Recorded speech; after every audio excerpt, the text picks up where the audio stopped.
کہ ابھی مختلف مواقع پہ ہم دیکھتے ہیں جتنی جماعت احمدیہ کی 120 سالہ تاریخ اور اس سے بھی پہلے کہ مطلب توہین رسالت صلی اللہ علیہ وسلم کا مسئلہ گاہے بگاہے سامنے آتا رہا، نان مسلمز کی طرف سے جو ہے وہ حضرت اقدس محمد مصطفیٰ صلی اللہ علیہ وسلم کا کہ کبھی خاکے بنائے گئے اور کبھی کچھ کیا گیا اور مطلب طرح طرح سے توہین کی گئی۔ تو آپ ہمیں یہ بتائیں کہ حضرت مرزا غلام صاحب قادیانی علیہ السلام نے جو تعلیمات اس سلسلے میں ہیں، کیونکہ آج ہم دیکھتے ہیں کہ لوگ کہتے ہیں کہ کوئی قانون بنایا جائے، کوئی لیجسلیشن ایسا ہو جس میں پیشوایان مذاہب کی ادب اور احترام کا لحاظ رکھا جائے، ان کی عصمت کا تحفظ کیا جائے۔ تو حضرت مرزا غلام صاحب قادیانی مسیح موعود و مہدی موعود علیہ السلام نے تو اس کے بارے میں ابتدائی میں بڑی واضح اور کلیئر گائیڈ لائنز دے دی تھیں، اگر ان کے بارے میں ہمیں بتایا جائے۔ جزاکم اللہ۔ اصل میں اس سوال کے کئی پہلو ہیں، آپ نے جو بات چھیڑی ہے، جہاں تک غیر مسلموں کی طرف سے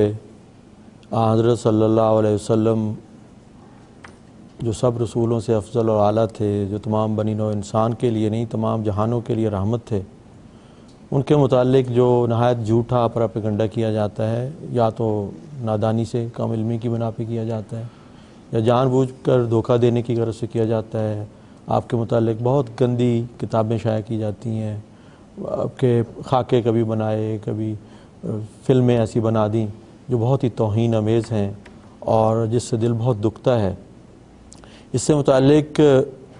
یہ کوئی نئی بات اس لحاظ سے نہیں ہے کیونکہ قرآن کریم نے 1400 سال پہلے یہ پیشگوئی فرما دی تھی۔ سورہ آل عمران میں اللہ تعالیٰ فرماتا ہے وَلَتَسْمَعُنَّ مِنَ الَّذِينَ أُوتُوا الْكِتَابَ مِنْ قَبْلِكُمْ وَمِنَ الَّذِينَ أَشْرَكُوا أَذًى كَثِيرًا، جن لوگوں کو تم سے پہلے کتاب دی گئی ہے اور مشرکوں سے تم بہت سی تکلیف دہ باتیں سنو گے۔ تو ایک پہلو سے اگر دیکھا جائے تو یہ وہ پیشگوئی پوری ہو رہی ہے، اور جو بعض غیر مسلموں کی طرف سے جو ایسی اذیت ناک حرکتیں ہوتی ہیں، یہ دراصل ان کی یہ نامناسب ناشائستہ حرکات سے بھی اسلام کی ہی سچائی ثابت ہوتی ہے۔ لیکن اس میں کچھ شک نہیں کہ مسلمانوں کے لیے اور پھر ہم احمدی مسلمانوں کے لیے خاص طور پر نبی اکرم صلی اللہ علیہ وسلم کی جو محبت اور مقام کا جو عرفان اللہ تعالیٰ سے علم پا کر حضرت مسیح موعود علیہ السلام نے ہمیں دیا ہے، اس کی وجہ سے ہمیں اس بات کی بہت تکلیف ہوتی ہے جب ایسی حرکتیں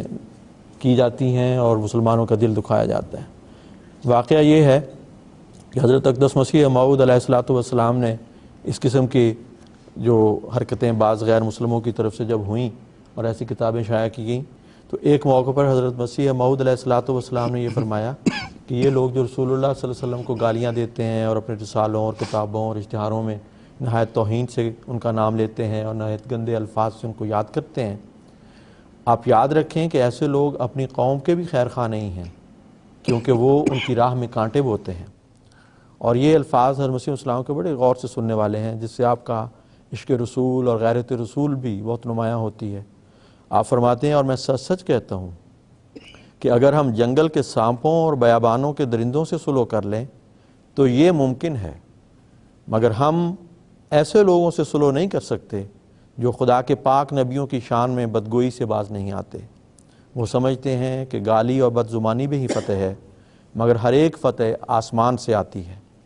اسی طرح ایک اور موقع پر حضرت اقدس مسیح موعود علیہ السلام نے اپنی تصنیف آئینہ کمالات اسلام میں ایسی کتابوں کے بارے میں فرمایا کہ یہ جو دشنامدہی کی کتابیں نبی اکرم صلی اللہ علیہ وسلم کے حق میں چھاپی گئی ہیں اور آج کل اس کی نئی نئی شکلیں بھی بن رہی ہیں، ان سب پہ یہ بات اطلاق پاتی ہے۔ آپ فرماتے ہیں کہ ان کے سننے سے بدن پر لرزہ پڑتا اور دل رو رو کر یہ گواہی دیتا ہے کہ اگر یہ لوگ ہمارے بچوں کو ہماری آنکھوں کے سامنے قتل کرتے اور ہمارے جانی اور دلی عزیزوں کو جو دنیا کے عزیز ہیں ٹکڑے ٹکڑے کر ڈالتے اور ہمیں بڑی ذلت سے جان سے مارتے اور ہمارے تمام اموال پر قبضہ کر لیتے تو واللہ ثم واللہ ہمیں رنج نہ ہوتا اور اس قدر کبھی دل نہ دکھتا جو ان گالیوں اور اس توہین سے جو ہمارے رسول کریم صلی اللہ علیہ وسلم کی گئی دکھا۔ تو اس سے یہ میں نے اس لیے بیان کیا ہے کہ تاکہ یہ معلوم ہو کہ یہ جو ایسی حرکتیں ہوتی ہیں ان سے ہمارا دل بہت دکھتا ہے، اور جیسا کہ ہمارے آقا حضرت اقدس مسیح موعود علیہ السلام نے فرمایا دنیا کا ہر دکھ اس سے ادنا ہے۔ حضرت اقدس حالانکہ اور دوسری بات یہ ہے کہ یہ جو بعض غیر مسلموں کی طرف سے یا دہریوں کی طرف سے جو ایسی حرکتیں ہوتی ہیں اور نبی اکرم صلی اللہ علیہ وسلم کے متعلق ایسے ظالمانہ اقدامات کیے جاتے ہیں، یہ انتہائی درجے کی ناانصافی بھی ہے، اور یقیناً جیسا کہ حضور نے فرمایا یہ قوم میں لوگوں میں فتنہ اور فساد اور پھیلانا اور اتحاد کو ختم کرنا، یکجہتی کو توڑنا، یہ ان لوگوں کا منشا ہے۔ امر واقعہ یہ ہے کہ اسلام کا ایسا احسان ہے کہ وہ نہ صرف خود حضرت صلی اللہ علیہ وسلم بلکہ حضرت صلی اللہ علیہ وسلم نے تو سب نبیوں کی عزت اور احترام کی تعلیم دی۔ آپ پر ایک ایسی شریعت اتری جس نے یہ بیان فرمایا کہ ہر قوم میں خدا کے نبی گزرے، اور مسلمانوں کو یہ تاکید کی گئی کہ ان کے ساتھ ادب اور احترام کے ساتھ ان کا نام لیا جائے، اور ان پر ایمان لانا یعنی ضروری ہے۔ اس کے بغیر کوئی انسان مسلمان بنتا ہی نہیں جب تک تمام نبیوں کا احترام نہ کرے، ان کی سچائی پر ایمان نہ لائے۔ قرآن کریم میں ایک جگہ پہ فرمایا لا نفرق بین احد منہم، لا نفرق بین احد من رسلہ، ہم خدا کے رسولوں میں سے کسی کے درمیان کوئی تفریق نہیں کرتے، سب خدا کی طرف سے سچے اور راست باز تھے۔ اور اس موضوع پر حضرت مسیح موعود علیہ السلام نے اس کثرت سے زور ڈالا ہے، کیونکہ یہ ایک بنیادی اصول ہے تمام مذاہب کے درمیان حقیقی امن کے قیام کا۔ مذہبی جذبات کو اگر کسی کو تکلیف پہنچائی جائے تو اس کو کوئی بھی برداشت نہیں کرتا۔ حضرت اقدس مسیح موعود علیہ السلام نے قرآن کریم کے حوالے سے اور حضرت صلی اللہ علیہ وسلم کے ارشادات کے حوالے سے اس موضوع پر تفصیل سے روشنی ڈالی ہے۔ میں چند جگہوں سے حضور کے چند جملے اس وقت کے پیش نظر اختصار کے ساتھ پیش کرتا ہوں۔ حضور فرماتے ہیں کہ عجیب بات ہے کہ اس کامل نبی سے مخالف قوموں کا سب سے بڑھ کر بغض ہے، اسی کی توہین کے لیے اور اسی کی تکذیب کی غرض سے جس قدر دنیا میں کتابیں شائع ہوئی ہیں، ابتدائی دنیا سے آج تک کسی اور نبی کی توہین کے لیے اس کثیر مقدار کی کتابیں شائع نہیں ہوئیں۔ اس سے ثابت ہوتا ہے کہ جس سے خدا زیادہ پیار کرتا ہے اور جس کو زیادہ اپنے جلال اور بزرگی سے حصہ بخشتا ہے، اسی سے یہ اندھی دنیا زیادہ دشمنی کرتی ہے۔ مگر اسی عظیم الشان نبی نے ہمیں سکھایا ہے کہ جن جن نبیوں اور رسولوں کو دنیا کی قومیں مانتی چلی آئی ہیں اور خدا نے عظمت اور قبولیت ان کی دنیا کے بعض حصوں میں پھیلا دی ہے، وہ در حقیقت خدا کی طرف سے ہیں، اور ان کی آسمانی کتابوں میں گو دور دراز زمانے کی وجہ سے کچھ تبدیل تغییر ہو گئی ہو یا ان کے معنی خلاف حقیقت سمجھے گئے ہوں، مگر دراصل وہ کتابیں من جانب اللہ اور عزت اور تعظیم کے لائق ہیں۔ ایک مرتبہ حضرت صلی اللہ علیہ وسلم سے دوسرے ملکوں کے انبیاء کی نسبت سوال کیا گیا تو آپ نے یہی فرمایا کہ ہر ایک ملک میں خدا تعالیٰ کے نبی گزرے ہیں، اور قرآن شریف میں اس مضمون کو بار بار بیان فرمایا۔ ایک جگہ فرمایا منہم من قصصنا علیک ومنہم من لم نقصص علیک۔ تو حضرت مسیح موعود علیہ السلام یہ فرماتے ہیں کہ ہم لوگ عجیب مظلوم ہیں کہ ہم تو قرآن شریف کی تعلیم کے موافق دنیا کے ہر ایک نبی کو جو مقبول الانام گزرے ہیں عزت اور تعظیم کی راہ سے دیکھتے ہیں اور ان پر ایمان لاتے ہیں، مگر ہمارے نبی صلی اللہ علیہ وسلم کی نسبت جو کچھ ہمارے مخالف کہتے ہیں اور لکھتے ہیں اس کو تمام زمانہ جانتا ہے۔ اور حضور فرماتے ہیں کہ دیکھو یہ کیسی پیاری تعلیم ہے جو دنیا میں صلح کی بنیاد ڈالتی ہے اور تمام قوموں کو ایک قوم کی طرح بنانا چاہتی ہے، یعنی یہ کہ دوسری قوموں کے بزرگوں کو عزت سے یاد کرو۔ اور حضرت مسیح موعود علیہ السلام نے اس تعلیم کو جگہ جگہ مختلف انداز میں پیش فرمایا، اور یہاں تک کہ ملکہ معظمہ برطانیہ کو اس زمانے میں حضرت مسیح موعود علیہ السلام نے تحفہ قیصریہ کے نام سے ایک کتاب لکھ کر بھجوائی اور اس میں اس اصول کا ذکر فرمایا۔ یہ بہت ہی پرشوکت الفاظ ہیں، اور اسلام کی تعلیم کی اس سے زیادہ بہتر تصویر اور کیا کھینچی جا سکتی ہے جو پیشوایان مذاہب کے عزت اور احترام کو دنیا میں قائم کرنے کے لیے اور دنیا میں حقیقی امن کے قائم کرنے کے لیے ضروری ہے۔ حضور فرماتے ہیں من جملہ ان اصولوں کے جن پر مجھے قائم کیا گیا ہے، ایک یہ ہے کہ خدا نے مجھے اطلاع دی ہے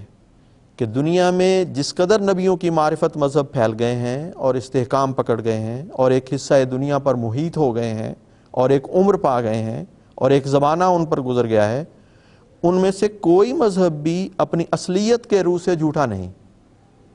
اور نہ ان نبیوں میں سے کوئی نبی جھوٹا ہے، کیونکہ خدا کی سنت، اور دلیل دیکھیے، کیونکہ خدا کی سنت ابتدا سے اسی طرح پر واقع ہے کہ وہ ایسے نبی کے مذہب کو جو خدا پر افتراء کرتا ہے اور خدا کی طرف سے نہیں آیا بلکہ دلیری سے اپنی طرف سے باتیں بناتا ہے، کبھی سرسبز ہونے نہیں دیتا۔ اور ایسا شخص جو کہتا ہے کہ میں خدا کی طرف سے ہوں، حالانکہ خدا خوب جانتا ہے کہ وہ اس کی طرف سے نہیں ہے،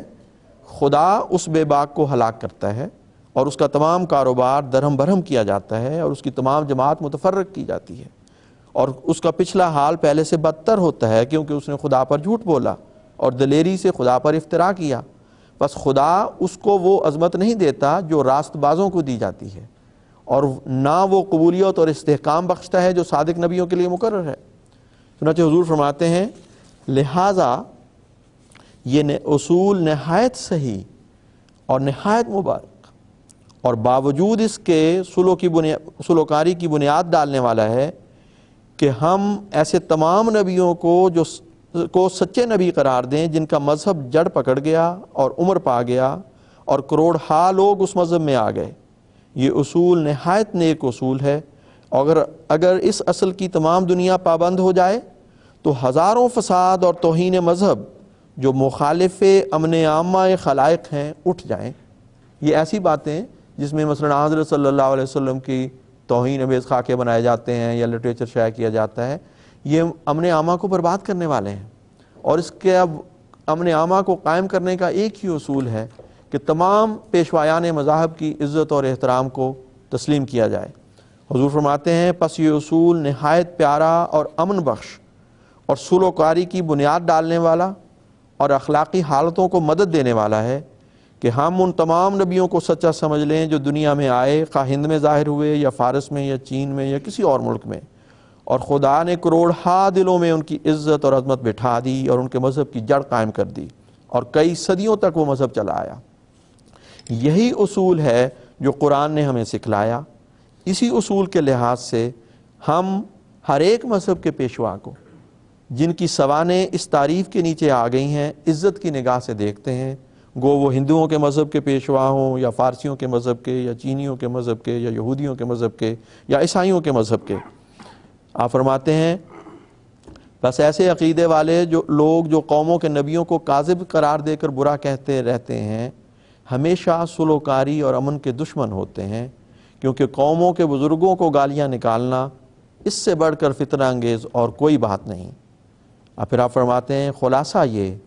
کہ دنیا کی بھلائی اور امن اور سلوکاری اور تقوی اور خدا ترسی اسی اصول میں ہے کہ ہم ان نبیوں کو ہرگز کاذب قرار نہ دیں جن کی سچائی کی نسبت کروڑہا انسانوں کی صدہا برسوں سے رائے قائم ہو چکی ہو، اور خدا کی تائیدیں قدیم سے ان کے شامل حال ہوں۔ اور میں یقین رکھتا ہوں کہ ایک حق کا طالب، خواہ وہ ایشیائی ہو خواہ یورپین، ہمارے اس اصول کو پسند کرے گا اور آنکھ کھینچ کر کہے گا کہ افسوس ہمارا اصول ایسا کیوں نہ ہوا۔ یہ وہ اصول ہے جو حضور نے اس وقت ملکہ معظمہ کیسرا ہند و انگلستان کو لکھا اور فرمایا کہ امن کو دنیا میں پھیلانے والا صرف یہی ایک اصول ہے جو ہمارا اصول ہے۔ اسلام فخر کر سکتا ہے کہ اس پیارے اور دلکش اصول کو خصوصیت سے اپنے ساتھ رکھتا ہے، اور اسی اصول کے مطابق حضرت مسیح موعود علیہ الصلوۃ والسلام نے اپنی جماعت کو قائم فرمایا، اور آپ نے یہ فرمایا کہ جب مخالفوں کی طرف سے ایسی باتیں کی جاتی ہیں تو بلا شبہ دل آزار ہے، بہت تکلیف ہوتی ہے، لیکن